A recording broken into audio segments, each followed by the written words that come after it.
إن الحمد لله نحمده ونستعينه ونستغفره ونعوذ بالله من شرور أنفسنا ومن سيئات أعمالنا من يهده الله فلا مضل له ومن يضلل فلا هادي له وأشهد أن لا إله إلا الله وحده لا شريك له وأشهد أن محمدا عبده ورسوله أما بعد فإن خير الحديث كتاب الله وخير الهدي هدي محمد صلى الله عليه وآله وسلم وشر الأمور محدثاتها وكل محدثة بدعة وكل بدعة ضلالة وكل ضلالة في النار. أعوذ بالله السميع العليم من الشيطان الرجيم من همزه ونفخه ونفثه. بسم الله الرحمن الرحيم. رب اشرح لي صدري ويسر لي امري واحلل عقدة من لساني يفقهوا قولي. بسم الله الرحمن الرحيم. ان الله وملائكته يصلون على النبي يا ايها الذين آمنوا صلوا عليه وسلموا تسليما.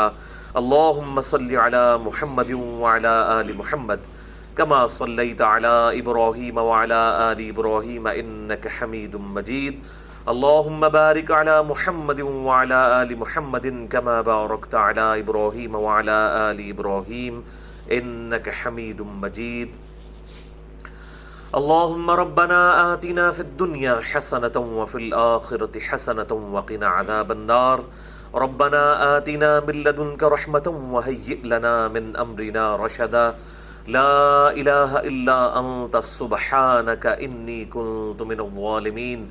ولا حول ولا قوة إلا بالله العلی العظیم. آمین. الحمدللہ آج 22 اپریل 2017 کو ہفتے کے دن قرآن کلاس نمبر 258 میں ہم انشاءاللہ تعالی سورۃ النمل کی آیت نمبر 45 سے آنورڈ سٹارٹ کریں گے. اعوذ باللہ من الشیطان الرجیم. بسم اللہ الرحمن الرحیم. وَلَقَدْ أَرْسَلْنَا إِلَىٰ ثَمُودَ أَخَاهُمْ صَالِحًا، اور بے شک ہم نے بھیجا قوم سمود کی طرف ان کے بھائی صالح کو، یعنی وہ انہی کی قوم میں سے تھے. ان معنوں میں ان کو بھائی کہا گیا، جس طرح ہمارے محبوب صلی اللہ علیہ وآلہ وسلم کے بارے میں بھی یہ بات رپورٹ ہوئی کہ آپ صلی اللہ علیہ وسلم جو ہیں وہ اسی قوم میں سے مبعوث کیے گئے ہیں. سورہ التوبہ کے اندر بھی یہ مضمون آیا، سورہ آل عمران کے اندر بھی یہ مضمون آیا. سورہ آل عمران میں 144 نمبر آیت میں 164 میں یہ مضمون آیا. لَقَدْ مَنَّ اللَّهُ عَلَى الْمُؤْمِنِينَ إِذْ بَعَثَ فِيهِمْ رَسُولًا مِّنْ أَنفُسِهِمْ، بے شک اللہ کا احسان ہے مومنین پر کہ انہی میں سے ایک رسول کو مبعوث کیا. یتلو علیہم آیاتہ ویزکیہم ویعلمہم الکتاب والحکمہ، جو اللہ تعالیٰ کی آیات ان پر تلاوت کرتے ہیں، ان کا تزکیہ کرتے ہیں، ان کو کتاب و حکمت کی تعلیم دیتے ہیں. وَإِن كَانُوا مِن قَبْلُ لَفِي ضَلَالٍ مُبِينٍ، اور اس سے پہلے یہ لوگ کھلی گمراہی میں تھے. یعنی صحابہ کرام علیہم رضوان گمراہی کے اندھیروں سے ہدایت کی روشنی کی طرف آئے اللہ کے محبوب صلی اللہ علیہ وآلہ وسلم کی دعوت حق قبول کرنے کے بعد. آج بھی اگر کسی نے اس نور ہدایت تک پہنچنا ہے تو آپ صلی اللہ علیہ وآلہ وسلم کو اپنا رہنما، اپنا لیڈر تصور کریں، اور صرف زبانی کلامی نہیں بلکہ عمل کرنے کے اعتبار سے بھی. تو وہاں پر بھی آیا کہ من انفسہم، انہی کی جانوں میں سے بھیجا، یعنی اسی قوم میں سے، اسی قبیلے میں سے. اگر کسی اور قبیلے سے آتے تو ظاہر ہے کہ پھر وہ ایک کمیونیکیشن گیپ بھی آ جاتا ہے، انسان جانتا بھی نہیں ہوتا. تو وقت کا جو پیغمبر ہوا کرتا ہے وہ ہمیشہ اسی قوم میں سے بھیجا جاتا ہے تاکہ اس کے اور اس کی قوم کے درمیان کوئی بھی بیریئر نہ رہے، نہ زبان کے اعتبار سے، نہ ان کے خاندان کو پہچانے کے اعتبار سے، نہ ان کے جو سرکمسٹانسز گیون ہیں کسی بھی قبیلے کے اس کے اعتبار سے. تو یہ میں اس لیے اس کو بریف کر رہا ہوں کہ شاہ اسماعیل دہلوی نے جو کتاب لکھی تقویت الایمان، میں نے اس کتاب کے حوالے سے بھی میری ریزرویشن ہے. مسئلہ نمبر 71B میرا ریکارڈڈ ہے.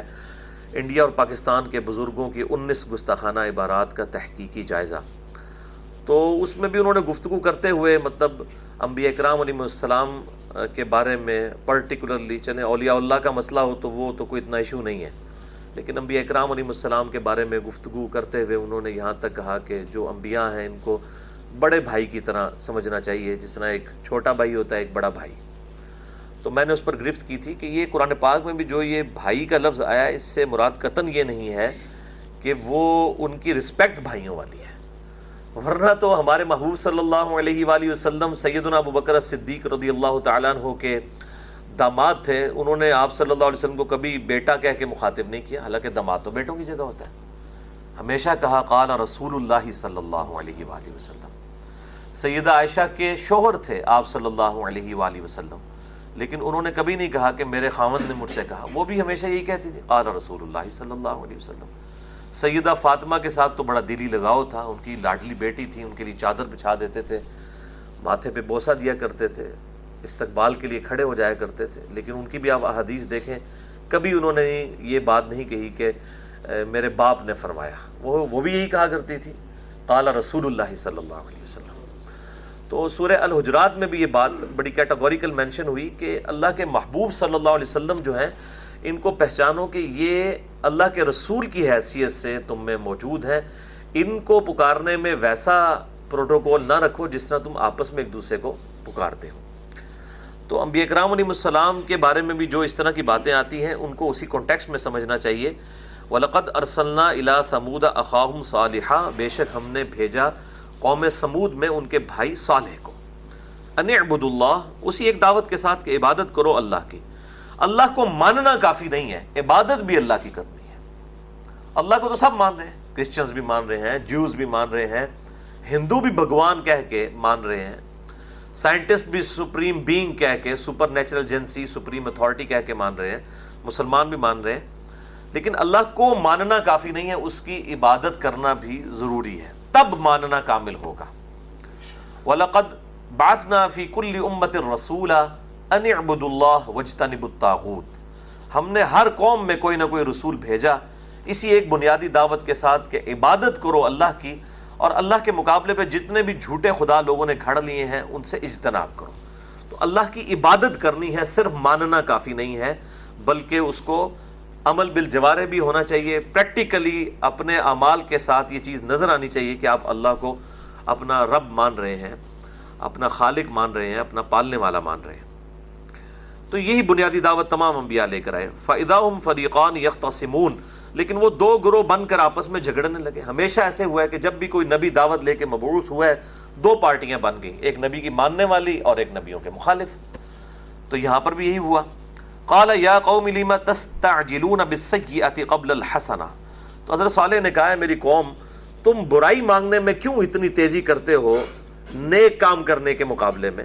یعنی تم کہتے ہو کہ عذاب لے آؤ، تو اللہ تعالیٰ سے بجائے بھلائی مانگو، نیکی کی کوئی روش جو ہے وہ اس کے اوپر عمل کرو، اللہ تعالیٰ سے نعمتوں کا سوال کرو، تم برائی کا سوال کر رہے ہو، اتنا تمہارا کانفیڈنس ہے۔ لولا تستغفرون اللہ لعلکم ترحمون، تم اللہ تعالیٰ سے استغفار کیوں نہیں کرتے تاکہ وہ تم پر رحم فرمائے؟ یہ تمہارا ایٹیچیوڈ یہ ہونا چاہیے کہ بغاوت کے مقابلے پہ جب میں تمہیں راہ حق کی طرف مائل کر رہا ہوں تو تم اللہ تعالیٰ کی طرف رجوع لاؤ، اس کی بجائے تم یہ کہتے ہو کہ اے صالح جو تم کہہ رہے ہو یہ سب کچھ جھوٹ ہے، معاذ اللہ، اگر تم سچے ہو تو لے آؤ عذاب جس کا تم ہم سے وعدہ کرتے ہو۔ تو اس میں پنجابی سے کیا کرنا ہوا کہ ایک غریب ہو تو بدتمیز، یعنی آپ کا ایٹیچیوڈ ہی غلط ہے اور پھر اوپر سے کانفیڈنس بھی اتنا ہے، اور اسی اکڑ کے اندر آپ اپنی زندگی گزار رہے ہیں۔ اور اس سے بھی آپ دیکھیں ذرا سینہ زوری کیا ہے۔ قالوا طیرنا بک وبمن معک، وہ کہنے لگے کہ اے صالح ہم تمہیں اور تمہارے جتنے ساتھی ہیں ان کو اپنے لیے برا شگون سمجھتے ہیں، تمہاری نحوست پڑ گئی ہے ہمارے اوپر۔ قال طائرکم عند اللہ، انہوں نے کہا کہ یہ جو نحوست ہے نا اس کا معاملہ تو اللہ تعالیٰ کے پاس ہے، جو تمہارے اوپر یہ نحوست پڑی کہ تم نے حق بات قبول نہیں کی اپنی بد عمالیوں کے سبب، تو یہ اللہ تعالیٰ کی طرف سے ہے برا شگون۔ بل انتم قوم تفتنون، بے شک بلکہ تم تو ایسی قوم ہو جو فتنے میں مبتلا کر دی گئی ہو، یعنی حق بات نہ قبول کرنے کی وجہ سے ایک نیگیٹو سائیکالوجی انسان کے اندر ڈیولپ ہو جاتی ہے کہ انسان جو ہے وہ پھر جتنی حق بات سنتا ہے اتنا ہی چڑنا شروع کر دیتا ہے، اور یہ قرآن حکیم میں مضمون کئی جگہ آیا ہے. ایون اللہ تعالیٰ نے اپنے بارے میں یہ بات کی کہ ہم نے جو جو ان کو سمجھایا تو ہی ان کی سرکشی میں اضافہ ہوا. یہ سورہ بنی اسرائیل کی آیت ہے اور اسی کے کانٹیکسٹ میں میرا وہ کلپ بھی بڑا مشہور ہے الحمدللہ, لاکھوں لوگوں تک پہنچا, سنی اور ٹنی میں فرق. وہ اسی آیت کے کانٹیکسٹ میں میں نے ریکارڈنگ کروائی تھی. 15-20 منٹ میری وہ فی البدی گفتگو تھی. بعض اوقات پوری تیاری کے ساتھ کوئی گفتگو کی جاتی ہے, وہ اتنے لوگوں تک نہیں مطلب پہنچتی, اس کو قبولیت نہیں ملتی, اور بعض اوقات ایک دل کی تڑپ ہوتی ہے, آپ فی البدی گفتگو کرتے ہیں, وہ لاکھوں لوگوں تک پہنچ جاتی ہے. یہ پچھلے ویک آپ دیکھ لیں, یعنی یہاں پہ تو تقریباً وہ 70-80 کے قریب لوگوں نے وہ گفتگو سنی, اور ساری میری وہ فی البدی گفتگو تھی. یہ مشعل خان کے بارے میں, مشعل تو ویسے لفظ غلط بول رہے ہیں, مشعل لفظ نہیں ہے چونکہ اب یہ غلط العام ہو چکا ہے, انگلش میں تو لکھنے میں آتا ہے, لیکن لفظ ہے مشعل, قندیل یعنی شمع. اس کے کانٹیکسٹ میں میری گفتگو الحمدللہ. یہاں پہ تو 70-80 لوگ تھے. ابھی اس کو اپلوڈ ہوئے ایک ہفتہ پورا نہیں ہوا, 6 دن ہوئے, تو 1,80,000 سے زیادہ لوگ اس کو دیکھ چکے ہیں یوٹیوب کے اوپر, صرف یوٹیوب کے اوپر. کدھر 80 اور کدھر 180,000 لوگ, 1,80,000 لوگ, اور وہ ساری فی البدی گفتگو تھی الحمدللہ. اور اس کے بعد اللہ تعالیٰ کی طرف سے کرامت ہوئی. میں نے تو اس میں پرائم منسٹر آف پاکستان سے اور چیف جسٹس سے ریکویسٹ کی تھی کہ اس کا از خود نوٹس لیا جائے, اور صبح کے وقت خبر بھی آ گئی. اب کوئی میرے بھی مریدین ہوتے, میرے کوئی گدی چلا رہا ہوتا, لوگوں نے کہنا دیکھا علی بھائی نے کیتا ہے جناب, کرامت ظاہر ہوئی ہے. تو الحمدللہ چونکہ اس طرح کا کوئی سلسلہ نہیں ہے, اس لیے اس طرح کا کوئی دعویٰ بھی نہیں ہے. بہرحال خوشی ہوئی اس بات کی, اور اس حوالے سے میں نے اس میں بھی میں نے عرض کیا تھا کہ امام ابن تیمیہ نے جو کتاب لکھی ہے الصارم المسلول علی شاتم الرسول, لٹکتی ہوئی ننگی تلوار گستاخ رسول کے سر کے اوپر, یہ اس کا ترجمہ بنتا ہے. یہ تقریباً 600 صفحوں کے قریب کتاب ہے. اردو میں بھی غالباً اس کا انڈیا میں ترجمہ ہو چکا ہوا ہے. یہ گستاخ رسول کی سزا کے حوالے سے امام ابن تیمیہ نے کتاب لکھی, اور میں نے اس میں یہ بات کی تھی کہ اس کتاب کے اندر انہوں نے بہت بڑے بڑے بلنڈر کیے ہیں. تو بعض لوگوں کو یہ بات بری لگی. یہ بلنڈر کہتے ہیں فاش غلطی کو.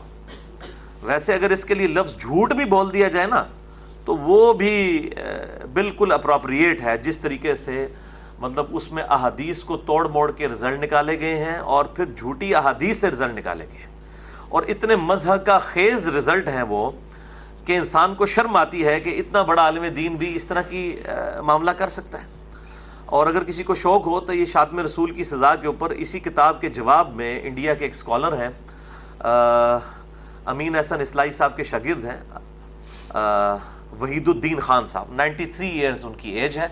مولانا مودودی کے اوائل کے ساتھیوں میں سے ہیں, بعد میں الگ ہو گئے تھے کوئی اختلاف کی وجہ سے. بہرحال عالمی سطح پر ایک بہت بڑے رائٹر, جاوید احمد غامدی صاحب کے بھی استاد ہیں, بلکہ ان کے ساتھ ان کی کچھ ویڈیوز بھی ریکارڈڈ موجود ہیں. انہوں نے شاتم رسول کی سزا کے حوالے سے اسی کتاب کے رد کے اوپر, اور جب سلمان رشدی کا ایشو اٹھا تھا 1989 میں, تو اس کانٹیکسٹ میں انہوں نے ایک کتاب لکھی تھی. وہ اردو میں لکھی ہوئی ہے, وہ نیٹ کے اوپر اویلیبل ہے.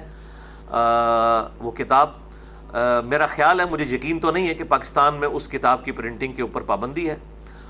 ظاہر ہے پابندی وہی لگاتے ہیں لوگ جو مطلب ڈومیننٹ ہوتے ہیں, ایک دوسرے کی کتابوں پہ پابندی لگا دیتے ہیں. بل وہ PDF اس کا اویلیبل ہے, آسانی کے ساتھ آپ کو مل جائے گا, آپ لکھیں گے تو. شاتم رسول کی سزا علامہ وحید الدین خان صاحب کی. وہ کتاب میں نے تقریباً 2 دنوں کے اندر مکمل کر لی. 192 صفحوں پہ وہ کتاب ہے, اور باریک رائٹنگ میں, اگر ذرا موٹی ہوتی ہے سمجھ لیں 400 صفحوں کی وہ کتاب ہے. یقین جانیں کہ جس تڑپ کے ساتھ انہوں نے کتاب اس زمانے میں لکھی ہے, اور جو انہوں نے امت کو ایک نیریٹو دیا ہے اس کتاب کے ذریعے, اگر اس زمانے میں یہ چیزیں لی جاتی تو یہ معاملات آگے نہ بگڑتے. بہت زبردست کتاب ہے کہ مسلمانوں کا ایٹیچیوڈ آج کے مسلمانوں کا کیا ہے گستاخ رسول کے معاملے میں, کہ وہ فوراً جو ہے وہ احتجاج اور مار کٹائی پہ اتر آتے ہیں, جبکہ نبی صلی اللہ علیہ وسلم کی حکمت عملی کیا ہوا کرتی تھی اس حوالے سے. بہرحال اس کتاب میں بھی انہوں نے امام ابن تیمیہ کی بڑی غلطیاں, اس قسم کی بہت بڑی بڑی غلطیاں پوائنٹ آؤٹ کی ہیں. اور بعض اوقات تو مطلب اتنی شرم آتی ہے کہ اتنا بڑا عالم دین اس طرح کی گفتگو لکھے کہ وہ احادیث کچھ اور ہوں, اور امام ابن تیمیہ جیسی شخصیت اس سے رزلٹ کچھ اور نکال رہے ہوں, اور پھر آدھی حدیثیں لکھ رہے ہوں. یعنی جس طریقے سے مطلب وہ نماز کے قریب مت جاؤ, یا گھوڑوں کی دموں والی حدیث کو آپ آؤٹ آف کنٹیکسٹ کوٹ کر دیں. میں آپ کو مثال کے طور پہ, مجھے ضمناً ذہن میں آ گیا. میں انشاءاللہ مجھے لوگوں نے ریکویسٹ کی ہے کہ آپ نے اس میں دعویٰ کیا ہے کہ 3 گھنٹے کا لیکچر دے سکتے ہیں. اب میں اپنے دعوے کو ریوائز کرتا ہوں. میں 5 گھنٹے کا لیکچر الصارم المسلول علی شاتم الرسول جو کتاب ہے اس کے اندر جو گڑبڑ کی گئی ہے کتاب و سنت کے منہج سے ہٹ کے میں 5 گھنٹے کا لیکچر دے سکتا ہوں, کیونکہ میں نے اب وہ کتاب بھی ذرا ڈیٹیل سے پڑھ لی ہے تو اور کئی چیزیں مجھ پہ کھل گئی. مثال کے طور پہ اس میں امام ابن تیمیہ جو ہے وہ لکھتے ہیں کہ سیدنا ابو بکر صدیق رضی اللہ تعالیٰ عنہ کے جو باپ تھے ابی قحافہ, جو بعد میں فتح مکہ میں مسلمان ہو گئے, تو ان کے قتل کی اجازت مانگی تھی سیدنا ابو بکر صدیق نے کہ یہ آپ صلی اللہ علیہ وسلم کے گستاخ ہیں, تو آپ مجھے اجازت دیں میں اس کو قتل کر دوں. اسی طریقے سے عبداللہ ابن ابی کا بیٹا بھی صحابی تھا, اس نے بھی آپ صلی اللہ علیہ وسلم سے اجازت مانگی کہ میں اپنے باپ عبداللہ ابن ابی کو رئیس المنافقین, جو نبی صلی اللہ علیہ وسلم کا پورے عرب میں غلبہ ہونے تک زندہ رہا, آپ صلی اللہ علیہ وسلم نے اس کو قتل نہیں کروایا, اس سے بڑا روئے عرض پہ گستاخ رسول نہ کبھی گزرا ہے نہ کبھی گزرے گا. عبداللہ ابن ابی جس کی گستاخی قرآن پاک نے سورہ توبہ میں اس کے بارے میں نقل کی ہے, نبی صلی اللہ علیہ وسلم کو پورے عرب میں غلبہ حاصل ہو گیا, اس کے باوجود اس کے ظاہری کلمے کا احترام کرتے ہوئے اس کو قتل نہیں کروایا عبداللہ ابن ابی کو. آپ اندازہ کریں. تو ان دونوں کے بیٹوں نے یعنی سیدنا ابو بکر صدیق نے اور سیدنا ابو بکر صدیق رضی اللہ تعالیٰ کے جو والد تھے ابی قحافہ, بعد میں صحابی ہیں, مسلمان ہو گئے, ان کے بیٹے ابو بکر صدیق نے اور عبداللہ ابن ابی کے بیٹے نے جو ہے ان کا نام بھی عبداللہ تھا, انہوں نے اجازت مانگی آپ صلی اللہ علیہ وسلم سے کہ ہم اپنے باپوں کو قتل کر دیں. تو بس اتنی روایت نقل کی ہے ابن تیمیہ نے. اس کے بعد انہوں نے لکھا کہ اس سے ثابت ہوتا ہے کہ گستاخ رسول کو قتل کر دینا چاہیے. استغفر اللہ واتوب الیہ. یعنی اتنی بڑی, یعنی اس پہ وحید الدین خان صاحب اتنے پازیٹیو ہیں کہ غامدی صاحب سے بھی 100 گنا ٹھنڈی شخصیت ہیں وہ, لیکن اس جملے پہ اس روایت کو آدھا لکھنے پہ وحید الدین خان صاحب نے پتہ کیا لکھا کہ یہ امام ابن تیمیہ کی دلیل نہیں دھاندلی ہے. بڑا زبردست لفظ استعمال کیا, یہ دلیل نہیں ہے دھاندلی ہے, کیونکہ انہی روایتوں کے آگے لکھا ہوا ہے. سیرت ابن ہشام سے یہ روایتیں نقل کی ہیں کہ آپ صلی اللہ علیہ وسلم نے نہ ابو بکر کو اجازت دی قتل کرنے کی, نہ عبداللہ ابن ابی کے بیٹے کو اجازت دی قتل کرنے کی. گل کو نہیں لکھی. تو پھر وحید الدین خان صاحب جیسے ٹھنڈے بندے کا یہ لکھنا یہ دلیل نہیں دھاندلی ہے. تو یہ میرے خیال بہت اپروپریٹ ورڈ ہے, اس سے بھی بڑا لفظ استعمال کیا جا سکتا ہے. اچھا, یہ میں نے آپ کو ایک نمونہ پیش کیا ہے الصارم المسلول علی شاتم الرسول. اسی طریقے سے ایک اور مضحکہ خیز چیز اس کے اندر اسی حوالے سے آپ صلی اللہ علیہ وسلم کے گستاخ پہ جو ان کا جو ایک ڈاکٹرائن انہوں نے کھڑی کی ہے کہ اس طریقے سے ایٹیچیوڈ اختیار کرنا چاہیے. کئی ایک چیزیں اس کے اندر ہیں, اور انشاءاللہ تعالی مجھے کبھی ٹائم ملا تو میں اس کے اوپر ڈیٹیل سے گفتگو بھی کروں گا کہ بڑے بڑے علماء کس طریقے سے چیزوں کو بگاڑ کے پیش کرتے ہیں. جیسا کہ بخاری مسلم کی ایک حدیث ہے, یہ امام ابن تیمیہ کی ایک دوسری مثال. اللہ تعالیٰ نے ہر چیز جوڑوں کی شکل میں پیدا کی ہے, میں بھی جوڑا بتا رہا ہوں, ایک بتا دیا ایک دوسرا. بخاری مسلم میں حدیث ہے حسان ابن ثابت رضی اللہ تعالیٰ عنہ. یہ یقین کرے اتنی شرمناک مثال ہے کہ یہ بیان کرتے ہوئے شاید چھوٹے بچے بھی ہنس پڑے. حسان ابن ثابت رضی اللہ تعالیٰ عنہ کو آپ صلی اللہ علیہ وآلہ وسلم نے فرمایا, اے حسان, جو میرے خلاف باتیں کرتے ہیں لوگ, اور وہ آپ کو کیا کہتے تھے, جادوگر, دیوانہ, ساحر, جو غلط لفظ استعمال کر سکتے تھے گستاخانہ وہ کرتے تھے. آپ صلی اللہ علیہ وسلم نے حضرت حسان کو یہ نہیں کہا کہ جا کے ان کو قتل کر دو, یا کوئی خود کا حملہ آور بھیج دیا ہو.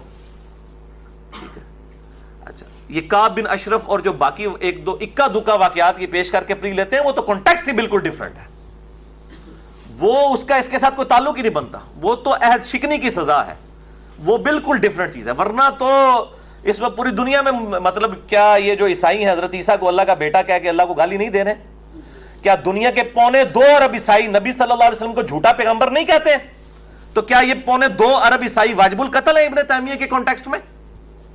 جھوٹا پیغمبر کہتے ہیں نا, ورنہ تو مان لینا. تو آج اگر ابن تیمیہ زندہ ہوتا, میں پاکستان کی عدالت میں کیا انٹرنیشنل عدالت میں اس کے خلاف مقدمہ کرتا, اس نے جو قرآن و سنت کے ساتھ مذاق کیا ہے. یہ کون سی ڈاکٹرائن امت کو دے رہے ہیں, یہ تو بیڑا غرق ہو جائے گا, گلی گلی قتل عام ہوگا.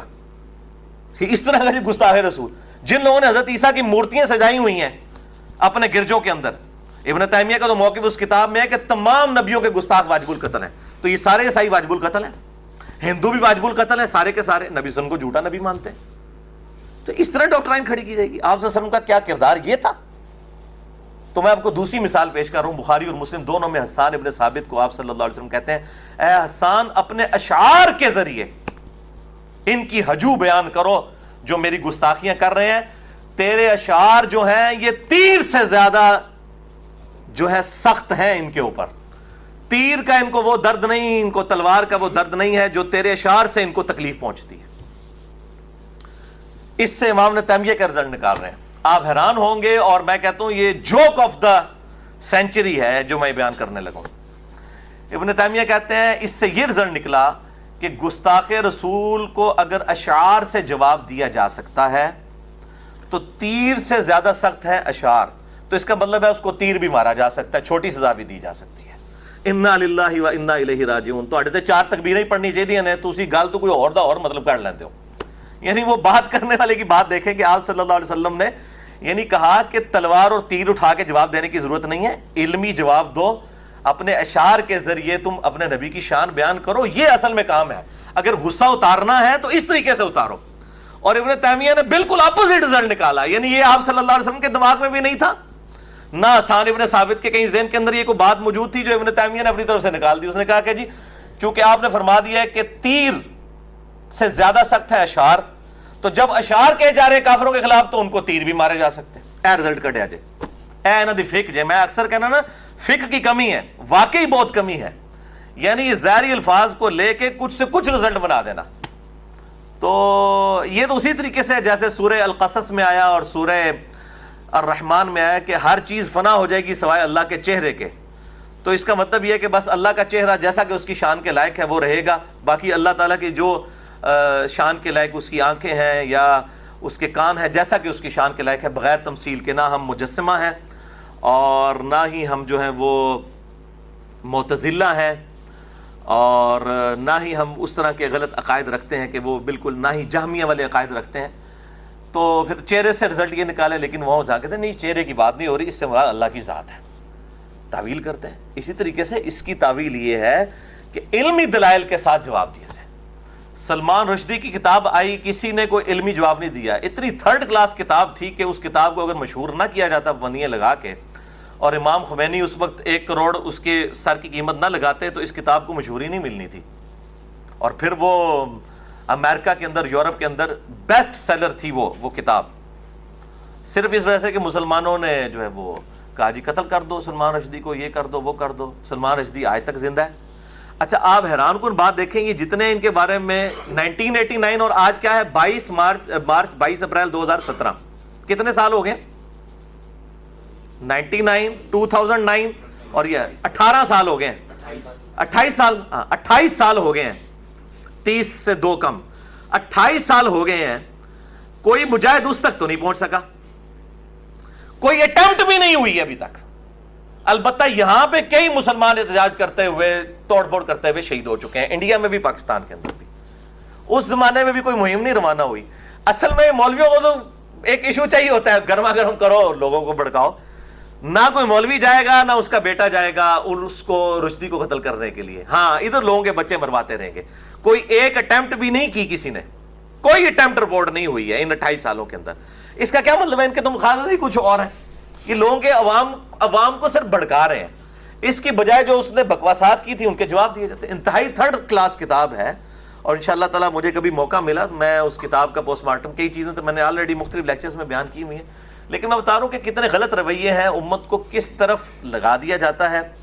اور بجائے ایک دعوت کا میدان جو ہمارے سامنے آج سوشل میڈیا کی شکل میں اوپن ہے، ہم لوگوں کو دعوت پیش کریں. آج تو دعوت کتنی آسان ہے. اگلے زمانوں میں جب دعوت دی جاتی تھی تو بادشاہ قتل کروا دیتے تھے توحید کی دعوت دینے والوں کو. آپ آج امریکہ کے کسی بازار میں کھڑے ہو کے توحید کی دعوت دیں، آپ کو امریکن پریزیڈنٹ نہیں قتل کروائے گا. آپ امریکہ میں، یورپ کے اندر کہیں بھی کھڑے ہو کے دعوت دیں، کوئی فیس بک کے اوپر کوئی پوسٹ لگا دیں. کتنے مزے سے ہم ٹیکسٹ کر رہے ہیں، کافروں کو کریں، مسلمانوں کو کریں، غیر مسلم ملکوں میں کھڑے ہو کے کریں، جو مرضی کریں، کہ قتل تو نہیں کرواتے. کہ ہے ایسی کوئی چیز؟ اس طرح کا مبارک دور دعوت کا کیا پہلے تھا؟ فرعون کے سامنے جادوگروں نے صرف کلمہ پڑھا تھا تو اس نے کہا کہ میں تم لوگوں کو قتل کروا دوں گا، سولی دے دوں گا. اب تو ایسے نہیں ہوتا. ٹرمپ ایسا نہیں کرے گا. ٹرمپ تو تلاوت میں خود بیٹھا ہوا ہے، سامنے تلاوت کی جا رہی ہے. اس کا مطلب ہے آج دعوت کا موقع ہمارے پاس موجود ہے، اس کو اویل کریں. اور اگر آپ اسلام کی یہ پکچر پیش کریں گے جو امام ابن تیمیہ نے الصارم المسلول علی شاتم الرسول میں پیش کی ہے، تو معذرت کے ساتھ یہ پکچر اگر آپ اسلام کی پیش کریں گے تو اس کا تو مطلب سیدھا سیدھا یہ ہے کہ وہ پھر ان کے نزدیک جو حضرت عیسیٰ علیہ السلام کو اللہ کا بیٹا نہیں مانتا وہ گستاخ ہے، وہ پھر مسلمانوں کو قتل کریں گے. یہ علمی دلائل کے ساتھ چیزوں کو واضح کرنا ہے. عبداللہ ابن ابی واضح مثال ہے آپ صلی اللہ علیہ وآلہ وسلم کے رحمت للعالمین ہونے کی، اور دعوت کے اعتبار سے آپ صلی اللہ علیہ وسلم کی حکمت عملی کیا تھی. غلبہ بھی ہو گیا تھا اسلام کا، اس کے باوجود آپ صلی اللہ علیہ وسلم نے ان لوگوں کو قتل نہیں کروایا. فتح مکہ کے موقع پر کئی لوگوں کے قتل کے فتوے دیے، انہوں نے بھی جب آ کے معافی مانگ لی. اکرمہ ابن ابی جہل، سنن نسائی میں ڈیٹیل حدیث ہے، کہا تھا غلاف کعبہ میں بھی چھپا ہو تو قتل کر دینا. اس نے آ کے حضور سے معافی مانگ لی، آپ نے معاف کر دیا، حالانکہ اس سے بڑا کوئی گستاخ نہیں تھا. اور پھر وہ جنگ یرموک میں جو ہے وہ شہید بھی ہوئے رومن امپائر کے خلاف لڑتے ہوئے. اللہ تعالیٰ نے ان کو شہادت کا باپ دیکھ لیں، وقت کا فرعون ہے ابو جہل اور بیٹا ہے اکرمہ ابن ابی جہل رضی اللہ تعالیٰ عنہ علیہ السلام. ان کے توبہ کے واقعے پہ میرا مسئلہ نمبر 116 بھی ہے. سیدنا عثمان غنی رضی اللہ تعالیٰ عنہ کی شہادت کی اصل وجہ کیا تھی؟ اس کانٹیکسٹ میں میں نے اس حدیث کو سنن نسائی الکبریٰ سے بیان کیا، اور جو بھی ہمارا ریسرچ پیپر ہے واقعہ کربلا کا حقیقی پس منظر 72 صحیح الاسناد حدیث کی روشنی میں، جس میں 200 روایتیں میں نے جمع کی ہیں، اس میں بھی سیدنا عثمان کی شہادت کے جعلی اسباب نہیں اصلی اسباب بخاری مسلم سے میں نے بیان کیے، اس میں بھی میں نے یہ حدیث ڈالی ہے. تو ان دنوں تو مشہور کیا ہے پتہ نہیں، عبداللہ ابن سبا تھا، اس نے 40,000 صحابہ کی مت مار دی، نعوذ باللہ من ذالک. تو میں نے سارے کے سارے معاملات اس میں کھولے. تو میں آپ کو بتا رہا ہوں کہ کس طریقے سے غلط رویے اس وقت امت میں پروپیگیٹ کیے جا رہے ہیں، اور اس قسم کی جذباتی ڈاکٹرائن.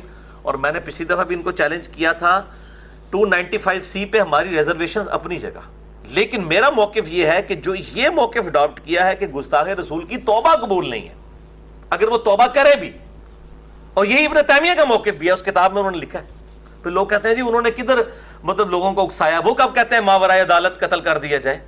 ان سارے مولویوں سے پوچھیں، ان سے پوچھیں کہ اگر کوئی ماورائے عدالت قتل کر دے کسی گستاخ رسول کو، اس کے بارے میں شرعی حکم کیا بیان کرتے ہیں؟ تو آپ پتہ کیا کہیں گے؟ وہ کہیں گے جی اس نے قتل تو ویسے ہی ہونا تھا چونکہ توبہ تو اس کی قبول نہیں ہے. چلو عدالت نے مارا، وہ عدالت نے ایسے مارنا تھا، اسی سیدھے یعنی کر کے مار دیتا، تو مرنا تو انہیں ایسی، اس کے مقابلے میں اس بندے کو پھر قتل نہیں کیا جائے گا. یہ انہوں نے ڈاکٹران بنائی ہوئی ہے، اور کہتے ہیں توبہ قبول نہیں ہے. وہ کہتے ہیں اللہ تعالیٰ کو گالیاں کوئی دے اس کی توبہ قبول ہے، ٹھیک ہے جی، باقی سب کو جو کچھ کرتا رہے. چونکہ شاید یہ سمجھتے ہیں کہ ان کے نزدیک جو ہے وہ جذباتیت، اور یہ سب سے بڑا مسئلہ مسلمانوں کا ہے کہ ہم جذبات کے ساتھ چلتے ہیں، ہم علم کے ساتھ تو نہیں چلتے. غامدی صاحب پھر ٹھیک کہتے ہیں، مجھے کئی باتیں ان کی غلط بھی لگتی ہیں، لیکن جو بات ٹھیک لگتی ہے میں ڈنکے کی چوٹ پہ کہتا ہوں. غامدی صاحب نے ایک جملہ بولا ہے کہ علم کے میدان میں جذبات کی کوئی حیثیت نہیں ہوتی. جب آپ علمی ڈسکشن کریں گے پھر آپ یہ نہیں دیکھیں گے یار تیری داڑھی کالی ہے، تو ایڈے بڑے بزرگ بارے اس طرح گل کر رہے ہیں. نہیں، یہاں تو میرے بھائی نشتر ہاتھ میں ہوگا اور آپ آپریشن کریں گے اور کہیں گے جی یہ جو اس میں یہ جو اس وقت یہ ایشو تھا یہ نکال کے پرے پھینکنا ہے. پھر چاہے سفید داڑھی والا ہوگا یا کالی داڑھی والا ہوگا، اس پہ نشتر چڑھے گا، اگر اس کی گردے کے اندر پتھری ہے تو وہ نکالی جائے گی، بائی پاس بھی ہوگا اس کا، تو ظاہر نشتر تو چلانا پڑے گا، سیدھی سی بات ہے. اور غامدی صاحب کے اس جملے پہ میں نے جو ہے نا ایک اس کو بالکل وائس ورسا کیا ہے، وہ اس سے بھی زیادہ اٹریکٹیو جملہ ہے کہ جذبات کے میدان میں علم کی رتی برابر حیثیت نہیں ہے ان لوگوں کے سامنے. چونکہ یہ جذباتی لوگ ہیں، یہ کہتے ہیں علم و بس کریو یار، علم بھی بات کوئی نہ کرنا ہے، یہ جذبات. ہاں جی میری ماں کو گالی دے دے تو میں برداشت کروں گا، نبی صلی اللہ علیہ وسلم کو گالی دے دے تو میں برداشت کروں. یار اللہ کے بندو، نبی صلی اللہ علیہ وسلم کو تو منہ پہ گالیاں دی ہیں. آپ صلی اللہ علیہ وسلم کا سٹیٹس امت کے ایک رہنما کا ہے، ان سے آپ نے ان کو رول ماڈل سمجھنا ہے. کیا آپ فیس بک پہ، یوٹیوب پہ، سوشل میڈیا ان ساری چیزوں کے آگے باندھ سکتے ہیں؟ کیا ان چیزوں کو روک سکتے ہیں؟ یہ تو کریں گے اور ٹریگر کرتے رہیں گے. اس کی بجائے میرا موقف یہ ہے کہ آپ نبی صلی اللہ علیہ وآلہ وسلم کا جو بہترین اخلاق اور آپ کا کردار ہے یہ لوگوں کے سامنے پیش کریں. واللہ آپ دیکھیں کہ کس طرح لوگ آپ صلی اللہ علیہ وآلہ وسلم کی طرف اٹریکٹ ہوتے ہیں.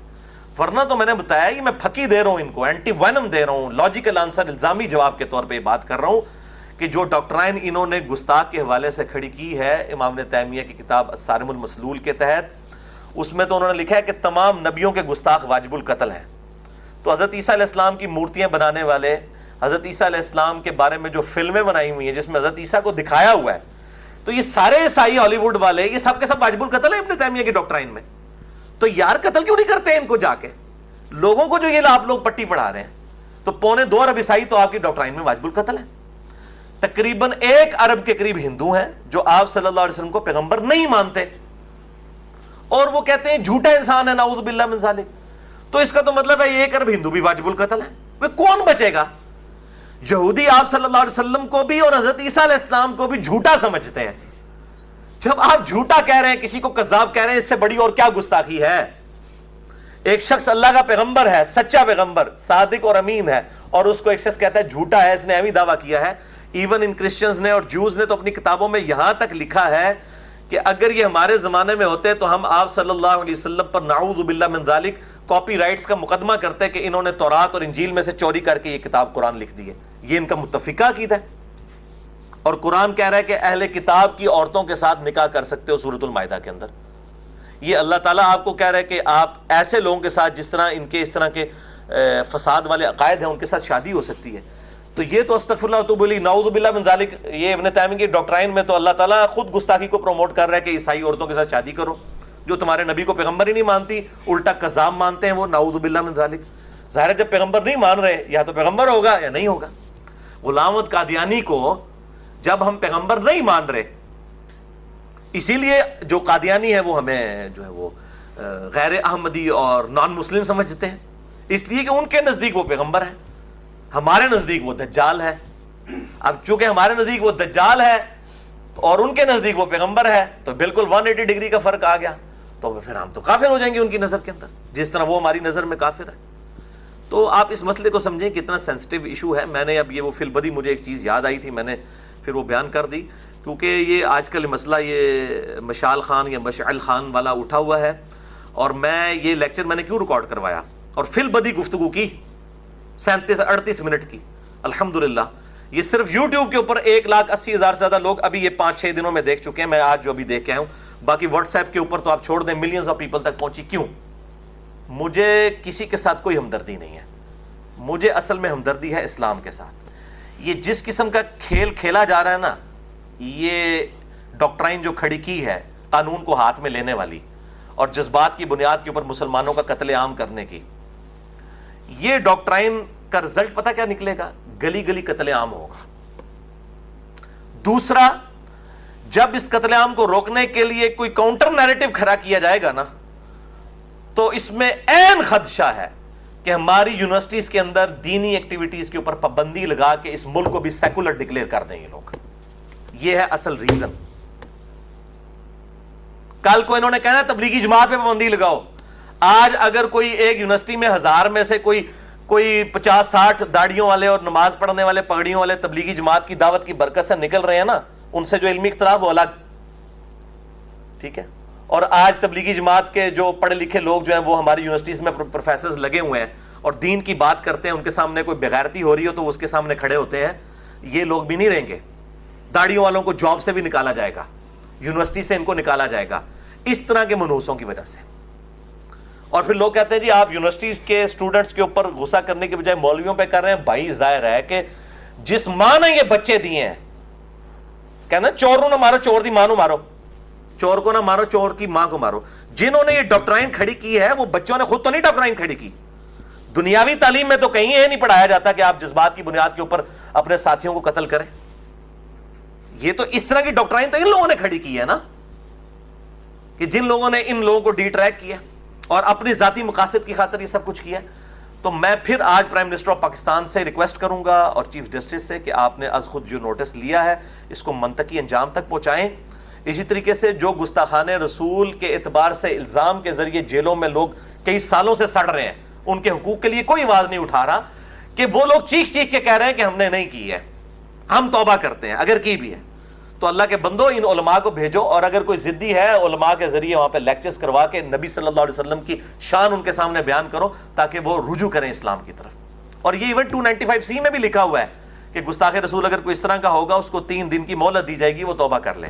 لیکن ان کو یہ پتہ نہیں ہے 295C میں لکھا ہوا ہے، یہ الصارم المسلول علی شاتم رسول ابن تیمیہ کی ڈاکٹرائن میں تو یہ نہیں لکھا ہوا، ٹھیک ہے نا؟ تو وہ تو کوئی اور ڈاکٹرائن ہے۔ بہرحال یہ بھی ہے، اس کو بھی پریکٹیکلی امپلیمنٹ تو کریں، اور ان لوگوں کو جو بھی ان کے ساتھ معاملہ کرنا ہے وہ کیا جائے، ان سے زندگی تو نہ چھینے اس طرح ان کو سالوں جیلوں میں ڈال کے۔ اللہ تعالیٰ نے کسی کو حق نہیں دیا کہ اس طریقے سے زندگی اسلام میں تو یہ جو قیدی والی سزا ہے نا اس طرح کی کہ آپ لائف ٹائم کسی کو قید کر دیں، یہ تو اسلام میں سزا ہے ہی نہیں، قطعاً نہیں ہے، نیور۔ جو کچھ کرنا ہے آپ کریں فوراً۔ تو میں یہ ریکویسٹ کروں گا کہ اس کو منطقی انجام تک پہنچائیں، اور دوسرا میں پرائم منسٹر سے اور چیف جسٹس آف پاکستان سے یہ بھی ریکویسٹ کروں گا کہ ان چند لوگوں کی جذباتیت کو دیکھ کے قطعاً اس طرف کوئی پروپیگیٹ نہ کرے اپنی دعوت کو، نہ چھپے ہوئے راستے میں، نہ میڈیا کے ذریعے، کہ اسلامی ایکٹیویٹیز پہ کوئی پابندی لگے یونیورسٹیز اور کالجز کے اندر۔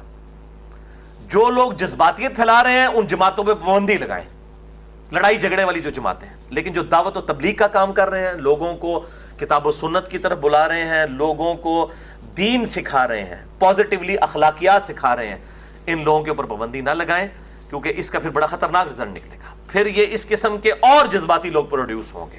ظاہر ہے کہ ہر عمل کا رد عمل ہوتا ہے، یہ پھر ریئیکشن آئے گا، اور یہ بڑا خطرناک ریئیکشن ہوگا، اس کے آگے پھر کوئی بند نہیں باندھ سکتا۔ تو بجائے اس کے کہ ہم اپنی نوجوان نسل کو دوسری ایکسٹریم پہ لے جائیں، ہم ماڈریٹ راستہ ایک اختیار کریں۔ کیونکہ میں آپ کو بتا رہا ہوں قائد اعظم یونیورسٹی کے اندر پابندی لگی رہی ہے کئی سال تک دعوتی سرگرمیوں پہ۔ یہ پچھلے سال پابندی اٹھائی گئی تو میرا لیکچر انہوں نے کروایا تھا وہاں پہ مسجد کے اندر قائد اعظم یونیورسٹی اسلام آباد میں، ایگزسٹنس آف گاڈ کے نام سے 83C مسئلہ اہل سنت پاک .com ہماری ویب سائٹ پہ موجود ہے، وہ میں نے وہیں پر لیکچر دیا تھا۔ 3 لیکچر کروائے تھے، خلیل الرحمان چشتی صاحب کا، عدنان کاکا خیل کا، اور میرا تیسرا۔ تو میں نے اس ٹاپک کے اوپر وہاں پہ گفتگو کی تھی، اور انہوں نے مجھے بتایا کہ جی کئی سالوں سے وہ ہود بھائی، وہ جو منوس بیٹھا ہوا تھا وہاں پہ فزکس ڈپارٹمنٹ کا انچارج دہریہ، مطلب اس کے اثر و رسوخ کی وجہ سے مذہبی سرگرمیوں کے اوپر پابندی تھی، یعنی آپ پازیٹیو مذہبی بات بھی نہیں کر سکتے۔ آپ ناچ گانا کروا سکتے ہیں، نعوذ باللہ، میوزک شو نعوذ باللہ کروا سکتے ہیں، لیکن آپ کو دینی ایکٹیویٹی مسجد کے اندر بھی نہیں کر سکتے۔ کسی عالم دین سے آپ اخلاقیات پہ درس بھی نہیں کروا سکتے، توحید کے اوپر درس نہیں کروا سکتے۔ یہ پھر رزلٹ نکلنا ہے، اور یہ جو کچھ ابھی ہوا ہے اس کا یہ ریونج بھی سامنے آ سکتا ہے۔ اس لیے میں مطلب ایکسپیکٹ تو نہیں کرتا کہ اس وقت ہمارے مطلب ٹاپ ٹیئر میں ایسے کوئی سیکولر یا لوگ موجود ہیں جو مذہب سے ریونج رکھتے ہوں، نہ ہماری عدلیہ میں، نہ پولیٹیکل لیڈرز میں، چاہے وہ کسی بھی جماعت کے ساتھ ہوں۔ میں نہیں سمجھتا، سب کے سب اسلام کے ساتھ شغف رکھتے ہیں، چاہے عمران خان صاحب ہوں یا نواز شریف صاحب ہوں یا زرداری صاحب ہوں۔ میں ان کو کم از کم اپنی ساری کمزوریوں کے باوجود اسلام کا مخالف یا پاکستان کے لیے کوئی غداری والا معاملہ میں کسی کے لیے نہیں سمجھتا۔ اور پچھلی دفعہ میں نے وہ عمران خان صاحب کی بات کی، بعض لوگوں نے کہا جی وہ تو بلاول نے بھی کیا ہے، وہ جی ہندو، آپ نے اس کا نام نہیں لیا، اور بلاول تو اس قابل نہیں ہے کہ اس کا نام لیا جائے، جو کچھ اس نے حرکت کی ہے، کفر جا کے اس نے کیا ہے وہاں پہ، ٹھیک ہے جی، میں تو وہ بانگ دول کہتا ہوں۔ عمران خان کو چونکہ میں باقیوں سے قدرے بہتر سمجھتا ہوں، اس لیے میں نے ان کی مثال سامنے رکھی تھی کہ ان سے جو ایکٹیویٹی پرفارم ہوئی، اور خادم رضوی صاحب نے ان کو جو جس طرح کے الفاظ کے ساتھ یاد کیا، اس حوالے سے میں نے بات کی تھی۔ باقی یہ کہ پاک صاحب تو میں کسی کو بھی نہیں مانتا، جڑا کٹو گے وہی لال نکلے گا، لیکن یہ کہ کمپیریٹیولی ایک بات کر رہے ہوتے ہیں۔ تو بہرحال ساتھ ہی ساتھ میں تمام پولیٹیکل لیڈرز ہوں یا اسی طریقے سے مذہبی لیڈرز ہوں، میں تمام کی رسپیکٹ کرتا ہوں۔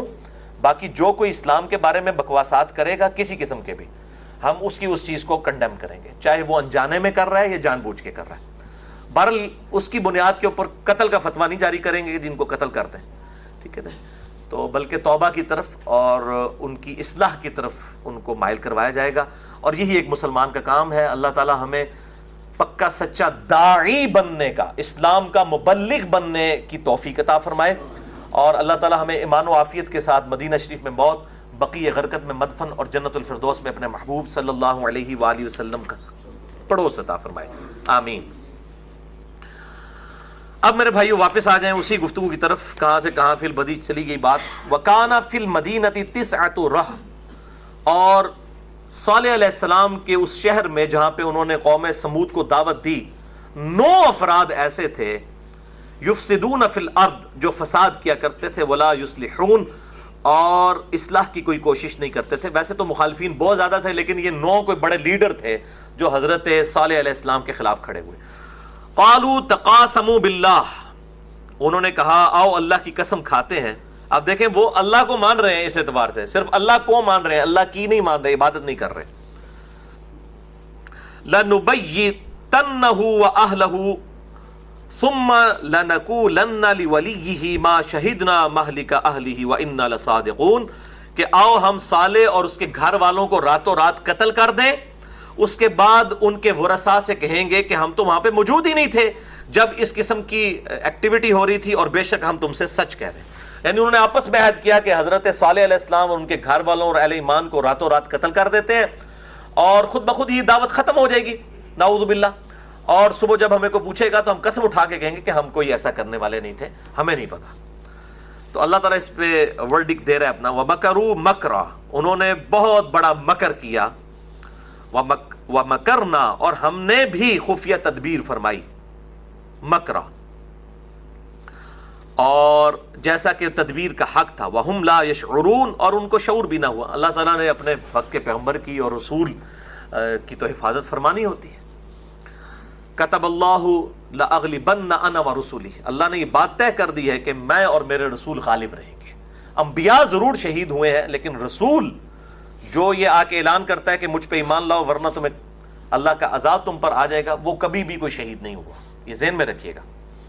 ان کی اللہ تعالیٰ حفاظت فرماتا ہے، خاص حفاظت فرماتا ہے۔ تو اللہ تعالیٰ نے بچا لیا۔ فانظر کیف کان عاقبۃ مکرہم، تو دیکھو کیسا ہوا ان کے مکر کا انجام۔ انا دمرناہم وقومہم اجمعین، ہم نے ان کو برباد کر کے رکھ دیا، ان کی ساری کی ساری قوم کو۔ فتلک بیوتہم خاویۃ بما ظلموا، اور یہ ان کے گھر اجڑے پڑے ہیں اس ظلم کے سبب جو انہوں نے کیا۔ یعنی یہ جو مشرکین عرب جب سفر پہ جاتے تھے تو وہ ان کھنڈرات کو دیکھتے تھے جن میں یہ قومیں ہلاک کی گئی تھیں، تو اللہ تعالیٰ فرماتا ہے یہ کھنڈرات دیکھو، یہ نشانیاں ہیں کہ اللہ کے نافرمانوں کا انجام کیا ہوتا ہے، اور ڈر جاؤ، تم پر بھی اللہ کا عذاب آئے گا۔ ان فی ذلک لآیۃ لقوم یعلمون، بے شک اس طرح کی جو باتیں ہیں ان میں عبرت کی نشانیاں ہیں ان لوگوں کے لیے جو کچھ جانتے ہیں، علمی روش اختیار کرتے ہیں، جذباتی نہیں، علمی روش۔ وَأَنْجَيْنَا الَّذِينَ آمَنُوا، اور ہم نے بچا لیا اہل ایمان کو، وَكَانُوا يَتَّقُونَ، جو اپنے رب سے ڈرنے والے تھے، یعنی حضرت صالح اور ان کے ساتھ اہل ایمان کو بچا لیا، بس باقی سب برباد کر دیے گئے۔ وَلُوطًا، اور لوط علیہ السلام، اذ قال لقومہ، لوط علیہ السلام اور ان کی قوم کے حوالے سے مسئلہ نمبر 81 میرا ریکارڈڈ موجود ہے، اور اسی طریقے سے یہ جو سیکس کے پوائنٹ آف ویو سے باقی مسائل ہیں، مسئلہ نمبر 155 میرا ریکارڈڈ موجود ہے، میں آج اس ڈیٹیل میں نہیں جاؤں گا۔ اور لوط جب انہوں نے اپنی قوم سے کہا اتأتون الفاحشۃ وانتم تبصرون، کیا تم اتنی بڑی بے حیائی کا ارتکاب کر رہے ہو حالانکہ تم دیکھ رہے ہو کہ یہ صراحتاً بے حیائی کا معاملہ ہے۔ انکم لتأتون الرجال شہوۃ من دون النساء، کیا تم شہوت کے ساتھ، بری نیت کے ساتھ، بدکاری کے ساتھ عورتوں کو چھوڑ کر مردوں کی طرف مائل ہوتے ہو؟ بل انتم قوم تجہلون، بلکہ تم تو بڑے ہی جاہل لوگ ہو۔ فما کان جواب قومہ، اور اس کے مقابلے پہ ان کی قوم کا جواب نہیں ہوتا تھا الا مگر یہ کہ ان قالوا، کہ وہ کہتے تھے اخرجوا آل لوط، نکالو یہاں سے آل لوط کو۔ صرف لوط علیہ السلام کی 2 بیٹیاں لوط علیہ السلام پر ایمان لائی تھیں، یہ 3 بندے مسلمان تھے اس پوری قوم میں، چوتھا بندہ کوئی نہیں تھا، تو ان کا نکالو ان کو یہاں سے۔ من قریتکم، اپنی بستی میں سے، انہم اناس یتطہرون، یہ تو بڑے پاک باز بن کر رہنا چاہتے ہیں۔ یہ دیکھیں کتنی ٹونٹ والی بات، بڑے نیک، جیسے آج کل بھی آپ کسی کو نیکی دا کہتے ہیں ہاں تو داڑھی رہ لی بڑا نیک بن گیا ہے، یہ بھی سیم اس طرح کے الفاظ مطلب انبیاء کے مخالفین کے ساتھ بھی ہوتے تھے۔ تو اللہ تعالیٰ فرما رہا ہے کہ وہ کہنے لگے کہ تم بڑے پاک باز بن رہے ہو، ان کو نکالو یہاں سے۔ فَأَنْجَيْنَاهُ وَأَهْلَهُ، تو ہم نے نجات دی ان کو اور ان کے گھر والوں کو، إِلَّا امْرَأَتَهُ، سوائے ان کی بیوی کے، بیوی کافرہ تھی، نوح علیہ السلام کی بیوی بھی، لوط علیہ السلام کی بیوی بھی، لیکن لوط علیہ السلام ان کے کام نہیں آ سکے۔ 2 بیٹیوں اور اپنی بیوی کو لے کے نکلے، اور حکم تھا فرشتوں کی طرف سے، اللہ تعالیٰ کی طرف سے حکم آیا تھا کہ پیچھے مڑ کے نہیں کسی نے دیکھنا۔ اب ظاہر ہے اس بیوی نے تو کافرہ تھی، اس نے تو ہلاک ہونا تھا، اس نے پیچھے مڑ کے دیکھا اور کہا ہائے میری قوم، وہیں اس پہ بھی پتھر پڑا، اللہ تعالیٰ کی طرف سے پتھروں کی بارش ہوئی، آگے ذکر بھی آ جائے گا، اور وہ بھی ہلاک کر دی گئی۔ فقدرناها من الغابرین، ہم نے فیصلہ کر دیا تھا کہ ان کی بیوی پیچھے رہ جانے والوں میں ہو جائے گی، کافرہ تھی چونکہ. وَأَمْطَرْنَا عَلَيْهِمْ مَطَرًا، اور ہم نے ان پر خوب برسائے پتھر کی بارش کی. فَسَاءَ مَطَرُ الْمُنذَرِينَ، تو پس کتنی ہی تباہ کن پتھراؤ تھا وہ بارش تھی ان لوگوں کے لیے جن کو ڈرایا جا رہا تھا پہلے کہ ڈر جاؤ اللہ کے عذاب سے، اللہ کا عذاب تم پر آ جائے گا. قُلِ الْحَمْدُ لِلَّهِ، اے نبی عرض کیجئے اللہ کے حضور تمام تعریفیں اللہ کے لیے ہیں. وَسَلَامٌ عَلَىٰ عِبَادِهِ الَّذِينَ اصْطَفَىٰ، اور ان بندوں پر سلامتی ہو جن کو اللہ تعالیٰ نے چن لیا ہے. کون؟ انبیاء کرام. سبحان ربک رب العزت عما یصفون وسلام علی المرسلین والحمد للہ رب العالمین. انہی کے ساتھ اس کو اسی آیت کے ساتھ جوڑ لیں. قل الحمد للہ، اے نبی صلی اللہ علیہ وسلم اللہ کی حمد بیان کیجئے. وسلام علی عبادہ الذین اصطفیٰ، اور سلامتی ہو اللہ کے نیک بندوں پر جن کو اللہ نے چن لیا. چنے ہوئے بندے صرف انبیاء ہیں. اللہ خیر اما یشرکون، بتاؤ کیا اللہ بہتر ہے یا وہ ہستیاں جن کو تم نے اللہ کے مقابلے پہ شریک ٹھہرا لیا ہے وہ ہستیاں بہتر ہیں؟ یقیناً اللہ ہی بہتر ہے اور اللہ ہی کو چوز کرنا چاہیے. اللہ تعالیٰ نے اپنے انبیاء کرام علیہ السلام کے ذریعے نور علی نور کر دیا، لوگوں تک حق بات پہنچا دی. اب میرے بھائیوں تقریباً 20 منٹ باقی ہیں ابھی درس میں، تو ان 20 منٹس کے اندر میں صرف یہ 5 آیات کور کروں گا. سورہ النمل کی آیت نمبر 60 سے لے کر 64 تک، 60 سے 64 تک. یہ بڑی اہم ترین آیات ہیں اور پارہ نمبر 20 انہی آیات سے شروع ہو رہا ہے. پارہ نمبر 20 کے پہلے صفحے پہ یہ 5 آیات ہیں. ہر آیت کے اندر ایک سوال کیا گیا ہے اور وہ 5 آیات کا سوال ایک ہی ہے. اِلَٰهٌ مَّعَ اللَّهِ، کیا اللہ کے ساتھ کوئی اور الہ بھی ہے جس کی یہ کوالٹیز ہوں؟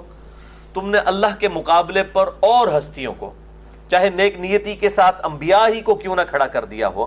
انبیاء کا قصور نہیں ہے، ان کا قصور ہے جنہوں نے حضرت عیسیٰ علیہ السلام کے بارے میں ڈیوینٹی کلیم کی. عیسیٰ علیہ السلام تو وجیہاً فی الدنیا والآخرہ ہے، بلکہ اللہ تعالیٰ نے تو عیسیٰ علیہ السلام کی وکالت خود کی ہے قرآن میں اور ان کی تقریر نقل کی ہے سورہ المائدہ کے اندر آیت نمبر 72 میں. لَقَدْ كَفَرَ الَّذِينَ قَالُوا إِنَّ اللَّهَ هُوَ الْمَسِيحُ ابْنُ مَرْيَم، بے شک وہ لوگ کافر ہیں جو یہ دعویٰ کر رہے ہیں کہ عیسیٰ علیہ السلام ہی اللہ ہے. نعوذ باللہ من ذالک. وقال المسیح، جبکہ مسیح خود تو یہ کہا کرتے تھے، یا بنی اسرائیل، اے یہودیو، اے حضرت اسرائیل علیہ السلام کی اولاد.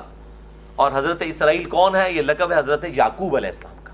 سیدنا یعقوب بن اسحاق بن ابراہیم علیہ السلام، حضرت یوسف کے والد. اے بنی اسرائیل اعبدوا اللہ ربی و ربکم، اس رب کی عبادت کرو جو میرا بھی رب ہے تمہارا بھی رب ہے.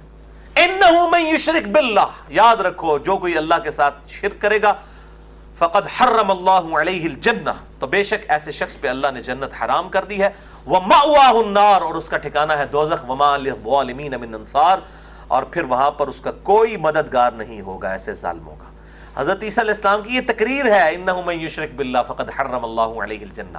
لیکن عیسیٰ علیہ السلام کے ماننے والوں نے ان کے بارے میں کیا کیا کلیم کر دیا، اور ہمارے محبوب صلی اللہ علیہ وسلم نے ہمیں پہلے ہی ڈرا دیا. صحیح بخاری میں کتاب الانبیاء چیپٹر میں حدیث موجود ہے، دیکھنا میری شان کو اس طرح بلند نہ کرنا جس طرح نصارہ نے اپنے پیغمبر عیسیٰ ابن مریم کی شان کو بلند کر دیا تھا ضرورت سے زیادہ. میں اللہ کا بندہ اور اس کا رسول ہوں، مجھے اللہ کا بندہ اور اس کا رسول ہی کہنا. الحمدللہ آج پوری امت محمد عبدہ و رسولہ ہی کہتی ہے نماز کے اندر. نماز کے باہر پھر وہ اگر غلط عقیدے پروپیگیٹ کرتے ہیں تو وہ ان کی اپنی فیبریکیشن ہے. نماز اللہ تعالیٰ نے محفوظ کر دی الحمدللہ. تو یہ 5 آیات میں 5 دفعہ سوال ہوا ہے. اللہ تعالیٰ نے اپنی قدرت کی بڑی بڑی نشانیاں، جس کو شاہ ولی اللہ دہلوی نے الفوز الکبیر فی اصول التفسیر، جس کے کانٹیکسٹ میں میرا مسئلہ نمبر 113 بھی ریکارڈڈ ہے شاہ ولی اللہ کی خدمات کے اوپر، اور خصوصاً جو ان کی زندگی کی آخری کتاب ہے حجت اللہ البالغہ، جس میں انہوں نے اپنے گمراہ کن عقائد جو تھے ماضی میں اس سے رجوع بھی کیا ہے. ان کی ایک کتاب ہے الفوز الکبیر فی اصول التفسیر، جس میں انہوں نے قرآن حکیم کی آیات کی 5 کیٹیگریز بتائی ہیں. ان میں سے ایک کیٹیگری ہے التذکیر بآلاء اللہ، اللہ تعالیٰ کی قدرت کی بڑی بڑی نشانیوں کے ساتھ اللہ تعالیٰ اپنی طرف مائل کرتا ہے، جس کی ایک سب سے ڈومیننٹ مثال جو ہے وہ سورہ الرحمن ہے، جس میں بار بار یہ آیت ریپیٹ ہوئی ہے، غالباً 31 ٹائمز ہی ہے، فَبِأَيِّ آلَاءِ رَبِّكُمَا تُكَذِّبَانِ، اور تم اپنے رب کی قدرت کی کون کون سی بڑی بڑی نشانیوں کو جھٹلاؤ گے۔ بعض نے ترجمہ کیا اپنے رب کی کون کون سی نعمتوں کو جھٹلاؤ گے۔ نعمت کا ترجمہ تو ہر جگہ نہیں ہو سکتا، اس میں تو دوزخ کی آیات بھی ہیں، اس کے بعد بھی آیا فَبِأَيِّ آلَاءِ رَبِّكُمَا تُكَذِّبَانِ۔ اپروپریٹ آلاء کا ترجمہ ہے قدرت کی بڑی بڑی نشانیاں، اور اس میں مولانا مودودی رحمہ اللہ تعالیٰ نے جو تفہیم القرآن کا ترجمہ ہے، جو تفسیر اس کا ترجمہ الگ سے بھی ترجمان القرآن بھی چھپا ہوا ہے، انہوں نے ترجمہ صحیح کیا ہے، تم اپنے رب کی کس کس بڑی نشانی کو جھٹلاؤ گے، بلکہ وہ انہوں نے ہر دفعہ فَبِأَيِّ آلَاءِ رَبِّكُمَا تُكَذِّبَانِ کا ترجمہ الگ الگ کیا ہے جس کانٹیکسٹ میں بات ہو رہی ہے۔ تو یہ ہے التذکیر بآلاء اللہ، اللہ کی قدرت کی بڑی بڑی نشانیوں کے ذریعے اللہ تعالیٰ اپنی طرف مائل کرتا ہے کہ دیکھو میں یہ کام کر رہا ہوں، اتنے بڑے بڑے کام، کیا اللہ کے علاوہ کوئی اور ہستی ہے جو یہ کام کر سکے؟ تو تم اس اللہ کے دامن میں کیوں نہیں پناہ لیتے؟ یہ اللہ کی قدرت کی بڑی بڑی نشانیاں ان 5 آیات کے اندر آئیں گی، اور یہ تقاضا کرتی تھی کہ میں ان ڈیپتھ یہ اتنا اس کا تعارف کرواتا ہے ان آیات کا۔ بلکہ یہ طارق جمیل صاحب کا بھی شاید کوئی کلپ پڑا ہوا ہے، میں نے ایک دفعہ سنا تھا، مجھے ان سے کئی معاملات میں اختلاف بھی ہے، کئی معاملات میں ان کی عزت کرتا ہوں۔ یہ آیات انہوں نے فی البدی پڑھ کے بڑے اچھے طریقے سے پریزنٹ کی تھی اللہ تعالیٰ کی قدرت کی نشانیوں کے اعتبار سے، اور میں نے جو سائنٹیفک فیکٹس کے ذریعے اس کو مزید بہتر انداز میں پیش کیا ہے۔ میرا مسئلہ نمبر ہے 60، Who is Allah in the light of latest scientific facts؟ اللہ کون ہے جدید سائنسی حقائق کی روشنی میں۔ اہل سنت پاک .com میں اردو میں آپ کو یہ لیکچر مل جائے گا۔ اسی طریقے سے مسئلہ نمبر 59 ہے منکرین خدا کو دلائل کے ذریعے دعوت۔ مسئلہ نمبر 64 ہے انسان کی ہدایت کے بنیادی 5 سٹیپس، اور اسی طریقے سے مسئلہ نمبر 128 ہے God is the only and alone creator of this universe، خدا ہی اس کائنات کا اکیلا اور یکتا خالق ہے، پیدا کرنے والا ہے۔ اسی طریقے سے مسئلہ نمبر 83 بھی ہے Who created God، اور جدید شیطانی وسوسوں کا تحقیقی جائزہ، جس کے کلپس ملینز آف پیپل تک پہنچے ہیں۔ اللہ کو کس نے پیدا کیا اور جدید شیطانی وسوسوں کا تحقیقی جائزہ۔ اہل سنت پاک .com پہ آپ کو یہ مل جائے گا لیکچر۔ اور اسی طریقے سے جو قائد اعظم یونیورسٹی کا لیکچر ہے 83C مسئلہ ایگزسٹنس آف گاڈ کے اوپر، اور وہ 83B جو ہے میں نے پروفیسر رچرڈ ڈاکنز کی جو کتاب دا گاڈ ڈیلوژن اس کے رد میں دیا تھا، اس کتاب کو پڑھ کے اس کا پوسٹ مارٹم کیا تھا۔ اب ان 5 آیات کو ہم کور کر لیتے ہیں، پھر ہماری گفتگو آج کا لیکچر انشاءاللہ کنکلوڈ ہو جائے گا۔ سورہ النمل آیت نمبر 60 سے 64، امن خلق السماوات والارض، بھلا بتاؤ تو کون سی وہ ہستی ہے جس نے پیدا کیا آسمانوں کو اور زمین کو، وَأَنزَلَ لَكُم مِّنَ السَّمَاءِ مَاءً، اور اس نے نازل کیا تمہارے لیے آسمان سے پانی۔ اسی پانی کی برکت سے تو یہ واٹر ہی تو لائف ہے، پوری دنیا کا نظام جو ہے سورج اور پانی کی وجہ سے چل رہا ہے۔ اللہ تعالیٰ نے ان 2 بڑے اسباب کے ذریعے اس روئے ارض کے اوپر زندگی رکھی ہوئی ہے۔ اسی پانی کی برکت سے زمین سے چارہ نکلتا ہے، چارے کو جو ہے جانور کھاتے ہیں، جانوروں کو ہم کھاتے ہیں، گندم نکلتی ہے وہ ہم کھاتے ہیں۔ پانی نہ ہو، سورج نہ ہو تو یہ چیزیں نہیں بن سکتی۔ یہ پورے کا پورا جو فوڈ سائیکل ہے، واٹر سائیکل ہے، یہ سب کی سب چیزیں اللہ تعالیٰ کی طرف سے نعمتیں ہیں۔ فَأَنبَتْنَا بِهِ حَدَائِقَ، اور ہم نے اس کے ذریعے اگائے خوشنما ذات بہجہ، خوشنما باغات زمین سے ہم نے اگائے، اتنے خوبصورت۔ آپ کبھی فصل میں کھڑے ہو جائیں، خصوصاً یہ سرسوں کی آپ فصل میں کھڑے ہوں، اس کے یلو پھول گرین کے اندر کتنے خوبصورت لگتے ہیں۔ پھر آپ پھلوں کے درختوں کو دیکھیں، کھجور کو دیکھیں، اتنی بلندی کے اوپر جا کے وہ گوشے۔ یہ مسئلہ نمبر 59 میں نے یہ ساری چیزیں بتائی ہیں، منکرین خدا کو دلائل کے ذریعے دعوت۔ سورہ قاف کا ترجمہ اور تفسیر میں نے اس میں کور کیا تھا۔ اس طریقے سے آم کو دیکھیں کس طریقے سے سبز ہو کے پکتا ہے پھر وہ، اور پھر اس میں مٹھاس آ جاتی ہے۔ اور اللہ تعالیٰ سورہ الانعام میں فرماتا ہے کہ ایک ہی پانی سے، ایک ہی مٹی میں ہوتے ہیں یہ، اور ہم دیکھیں کتنے مختلف قسم کی چیزیں اس مٹی میں سے نکالتے ہیں۔ ما کان لکم ان تنبتوا شجرہا، تم میں سے کسی کی طاقت نہیں تھی کہ تم ان درختوں کو زمین سے نکال سکتے۔ اِلٰہ مع اللہ، کیا اللہ کے ساتھ کوئی اور الہ بھی ہے؟ کیا کوئی اور معبود بھی ہے کہ جو یہ کام کر سکے؟ بل ہم قوم یعدلون، لیکن یہ تم لوگ جو ہو وہ راہ حق سے ہٹ جانے والے لوگ ہو. اتنا حق واضح دیکھ کے اور اتنی بڑے بڑے دلائل قدرت کی نشانیاں دیکھ کے پھر خدا کے مقابلے پہ اور ہستیوں کو ٹھہرا رہے ہو. یہاں پہ خدا کے انکار کرنے والوں کو ایڈریس نہیں کیا جا رہا ہے، یہ ذرا ذہن میں رکھیے گا. یہ سوال آ رہا ہے اِلَٰهٌ مَعَ اللَّهِ، کیا اللہ کے ساتھ کوئی اور الہ بھی ہے؟ یعنی یہ ان لوگوں کو ایڈریس ہے جو خدا کو تو مانتے ہیں لیکن خدا کے ساتھ اور ہستیوں کو شریک ٹھہرا رہے ہیں. مشرکین عرب بھی مانتے تھے لیکن وہ کہتے تھے یہ لات منات عزا یہ چھوٹے آلیہ ہیں، سب آرڈینیٹس ہیں گاڈ کے. تو یہ آج کے مسلمانوں کے لیے بھی ہے کہ جو اس قسم کی کوالٹیز کسی اور میں مانتا ہے سوائے اس کے کہ اللہ تعالیٰ کسی پیغمبر کو کوالٹی دے دے یہ معجزے کے طور پہ یا آخری زمانے میں دجال کو آزمائش کے لیے دے گا، بس اس کے علاوہ کسی کے لیے چیزیں ثابت نہیں. نیور. بل ہم قوم یعدلون، لیکن یہ لوگ جو ہیں وہ رائے راست سے ہٹنے والے ہیں.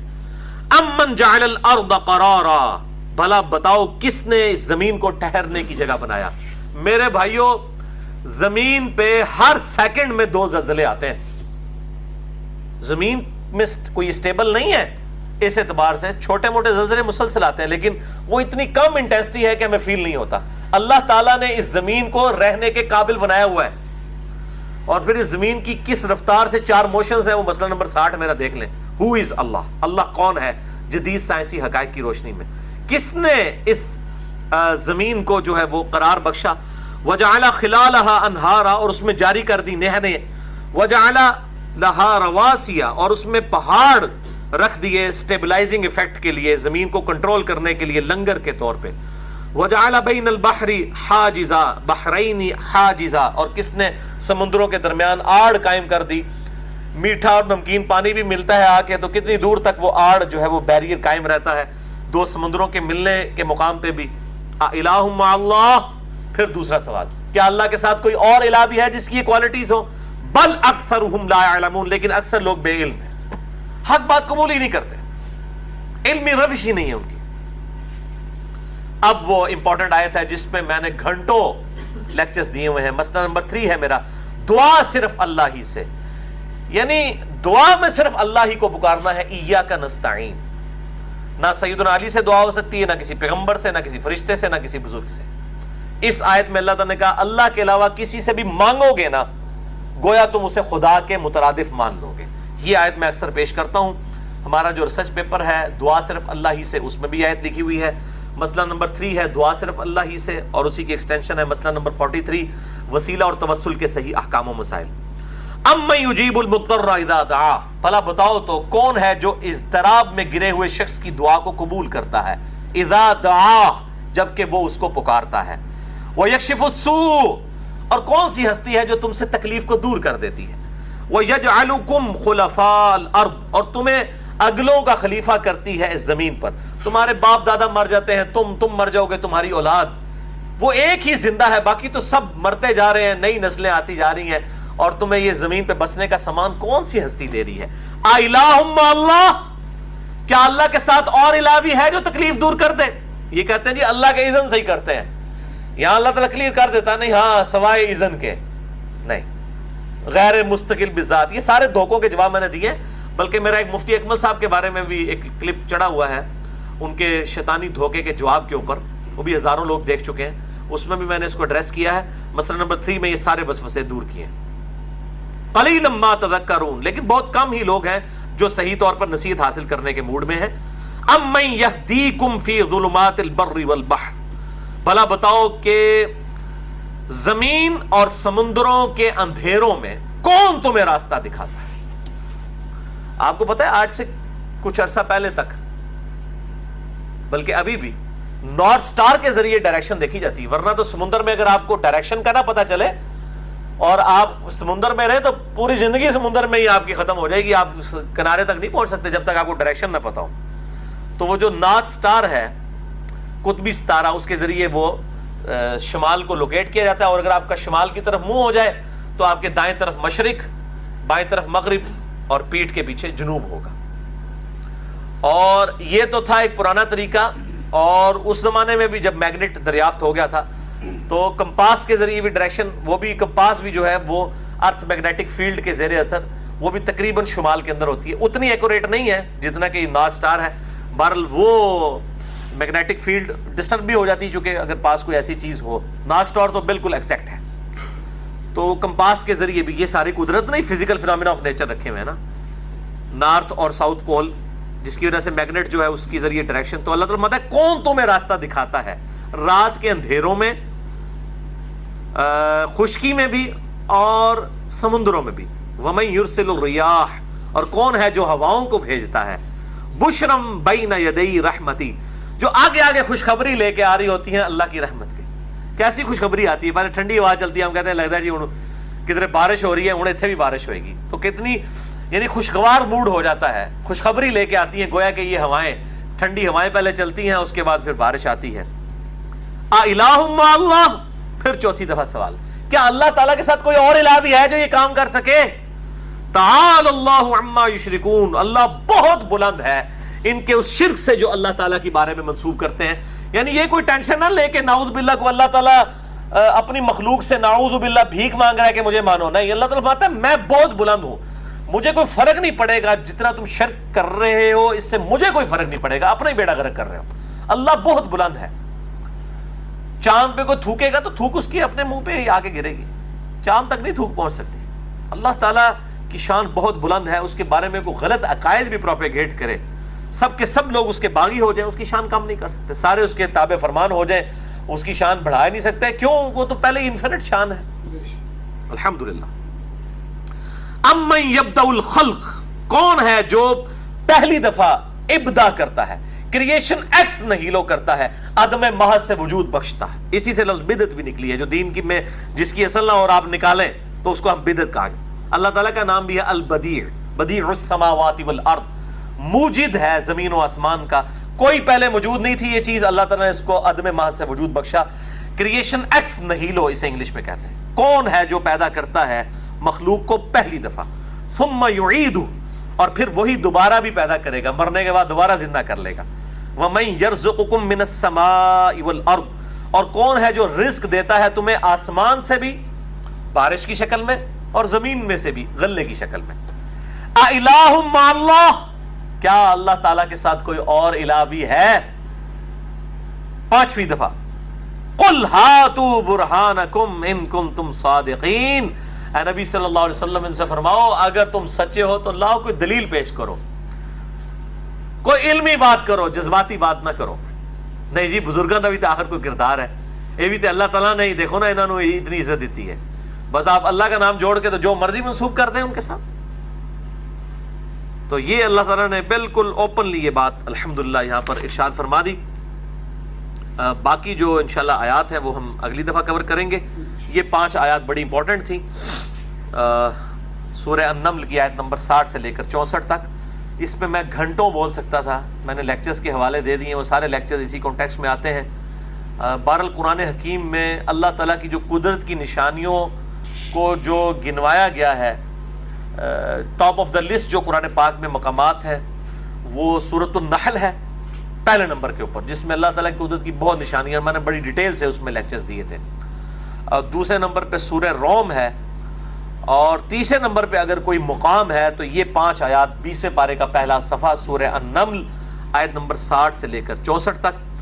اللہ تعالیٰ سے دعا ہے جو حق بات میں نے کہی اللہ تعالیٰ ہمارے دلوں میں راسخ فرمائے، اگر جذبات میں میرے منہ سے کوئی غلط بات نکل گئی تو اللہ تعالیٰ ہمارے دلوں سے ہی معاف کر دے، ہمیں کتاب و سنت کی تعلیمات پر عمل کر کے دوسرے بھائیوں تک پہنچانے کی توفیق عطا فرمائے۔ سبحانک اللہم و بحمدک، اشہد ان لا الہ الا انت، استغفرک و اتوب الیک، وما علینا الا البلاغ المبین۔ جزاکم اللہ خیرا۔